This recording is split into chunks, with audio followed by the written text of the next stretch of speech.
আসসালামু আলাইকুম, স্বাগত জানাচ্ছি ডিডিবি নিউজ 24 এর আন্তর্জাতিক সংবাদে। সংবাদের শুরুতেই থাকছে সংবাদ শিরোনাম। ইরান দাবি না মানলে কঠোর পরিণতির হুঁশিয়ারি ট্রাম্পের, হয় সমঝোতা, না হয় খুব কঠিন কিছু। ইরানকে সতর্ক বার্তা ট্রাম্পের। উত্তেজনার মধ্যেই কাতারের ঘাঁটিতে ক্ষেপণাস্ত্র স্থাপন শুরু যুক্তরাষ্ট্রের, মোবাইল মিসাইল লঞ্চার মোতায়েন। মাথা নত করবে না ইরান, চূড়ান্ত হুঁশিয়ারি বার্তা দিলেন প্রেসিডেন্ট পেজেশকিয়ান। এবার আফ্রিকায় নজর, নাইজেরিয়ায় সেনা পাঠাচ্ছে আমেরিকা। গ্রিনল্যান্ডে ন্যাটো সেনা পাঠালে পাল্টা ব্যবস্থার হুঁশিয়ারি রাশিয়ার। পুতিনের সেই সতর্কবার্তায় কি সত্যি হচ্ছে? এতক্ষণ শুনছিলেন সংবাদ শিরোনাম, এখন থাকছে বিস্তারিত। ইরান দাবি না মানলে কঠোর পরিণতির হুঁশিয়ারি ট্রাম্পের, হয় সমঝোতা, না হয় খুব কঠিন কিছু। ইরানকে সতর্কবার্তা ট্রাম্পের। ইরান শর্ত না মানলে খুব কঠিন কিছু করা হবে বলে আবারও হুঁশিয়ারি দিয়েছেন মার্কিন প্রেসিডেন্ট ডোনাল্ড ট্রাম্প। ইসরায়েলি সংবাদমাধ্যম চ্যানেল 12কে দেওয়া এক সাক্ষাৎকারে তিনি বলেন, হয় আমরা একটি চুক্তিতে পৌঁছাব, না হলে আমাদের খুব কঠিন কিছু করতে হবে। আজ আল জাজিরার এক প্রতিবেদনে এ তথ্য জানানো হয়েছে। ইরানের নিরাপত্তা প্রধান আলী লারিজানি ওমানের সুলতান হাইথম বিন তারিক আল সাইদের সঙ্গে বৈঠকের পর এ হুঁশিয়ারি দিয়েছেন ট্রাম্প। গত সপ্তাহে মার্কিন ও ইরানি কর্মকর্তাদের মধ্যে হওয়া আলোচনার ফলাফল নিয়েই এই বৈঠক অনুষ্ঠিত হচ্ছে।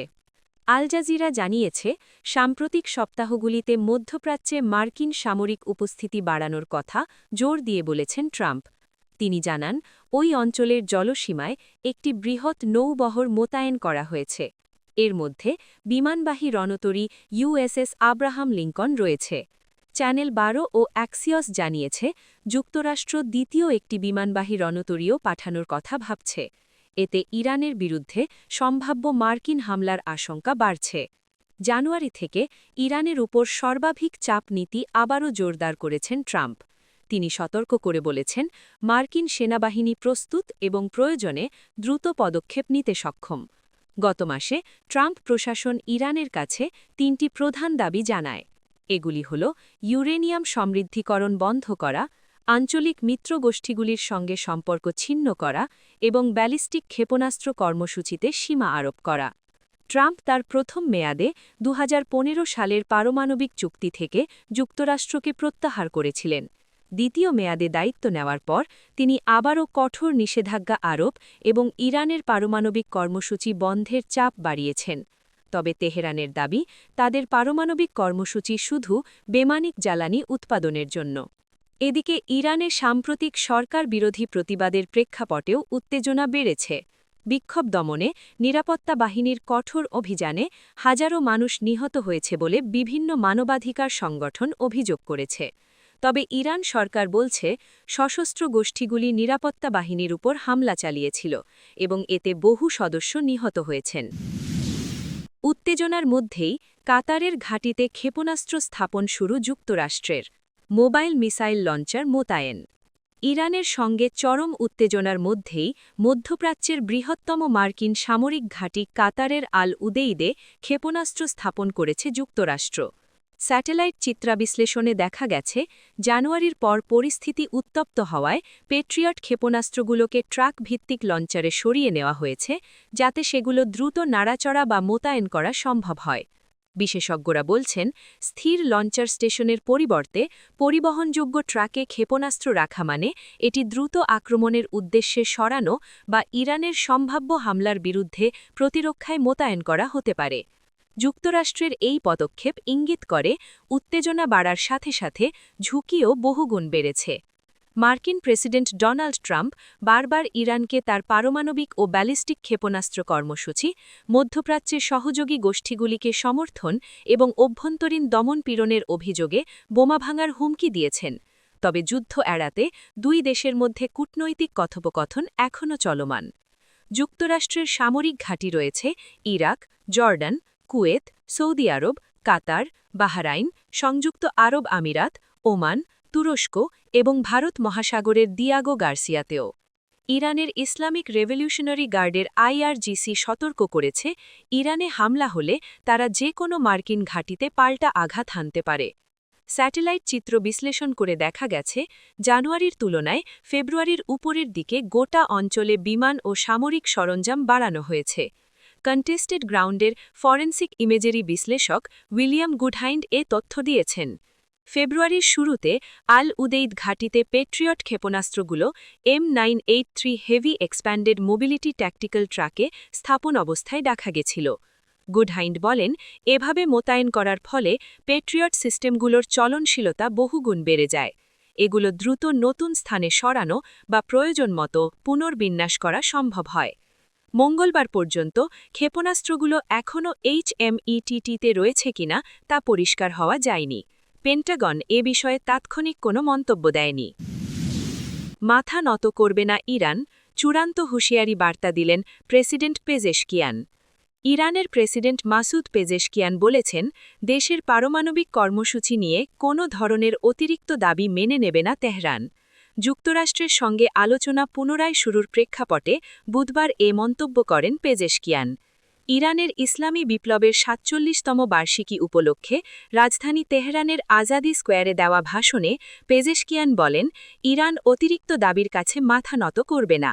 তিনি আরও বলেন, আমাদের ইরান কোনো আগ্রাসনের সামনে নতি স্বীকার করবে না, তবে আমরা প্রতিবেশী দেশগুলির সঙ্গে পূর্ণ শক্তি দিয়ে যোগাযোগ চালিয়ে যাচ্ছি যাতে এই অঞ্চলে শান্তি ও স্থিতিশীলতা প্রতিষ্ঠা করা যায়। এই বক্তব্য এমন সময় এলো যখন ইরান ও যুক্তরাষ্ট্রের মধ্যে পারমাণবিক ইস্যুতে আবারও আলোচনা শুরু হয়েছে।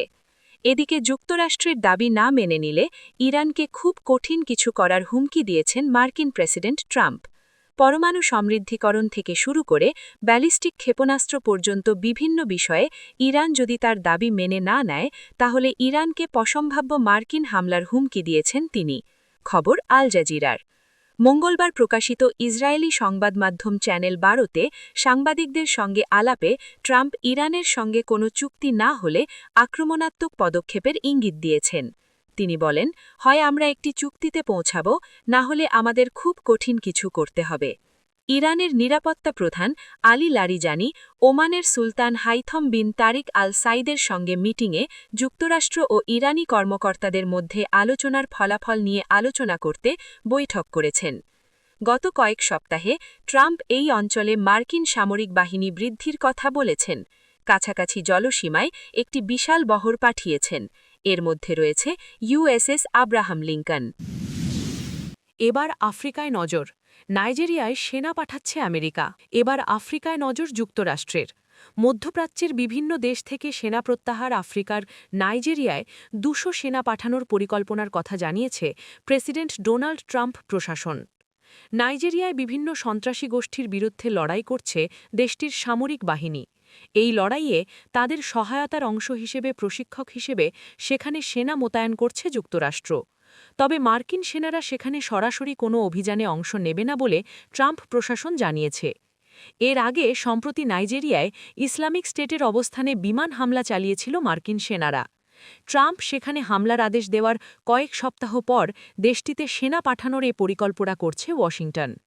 গত সপ্তাহে মার্কিন সামরিক বাহিনী জানিয়েছিল তারা নাইজেরিয়ায় ছোট একটি সেনাদল পাঠিয়েছে, কিন্তু সেই দলে কতজন সেনা আছে তা পরিষ্কার করে জানায়নি।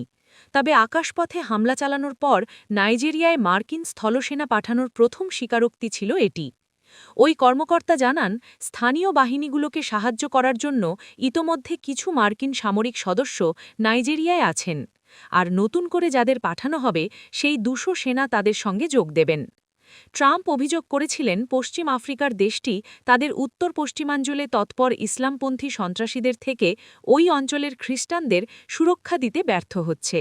তার এই মন্তব্যের পর এ বিষয়ে ব্যবস্থা নিতে ওয়াশিংটনের প্রবল চাপে পড়ে নাইজেরিয়া। দেশটির খ্রিস্টানদের বিরুদ্ধে পদ্ধতিগত কোনো নিপীড়ন হওয়ার কথা প্রত্যাখ্যান করে নাইজেরিয়ার সরকার। তারা দাবি করে ইসলামপন্থী জঙ্গিরা ও অন্যান্য সশস্ত্র গোষ্ঠীগুলো খ্রিস্টান ও মুসলিম উভয়ের ওপর হামলা চালাচ্ছে ও হত্যা করছে, আর হামলাকারীদের প্রতিরোধ করতে কাজ করছে তারা।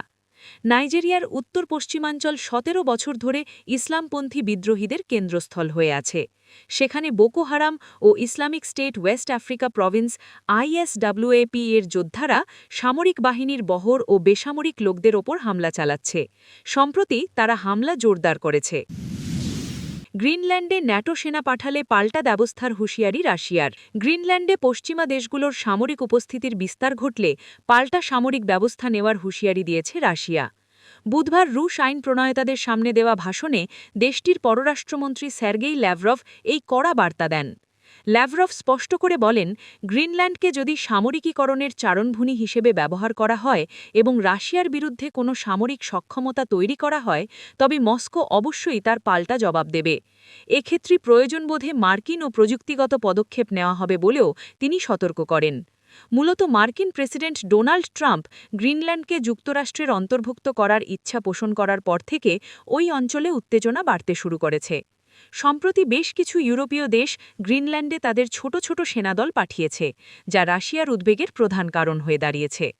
যদিও ট্রাম্প সম্প্রতি গ্রিনল্যান্ড দখলের সুর নরম করে জানিয়েছেন ওই অঞ্চলে মার্কিন প্রভাব বজায় রাখতে তিনি ন্যাটো প্রধান মার্ক রুটের সাথে একটি বিশেষ রূপরেখা নিয়ে কাজ করছেন।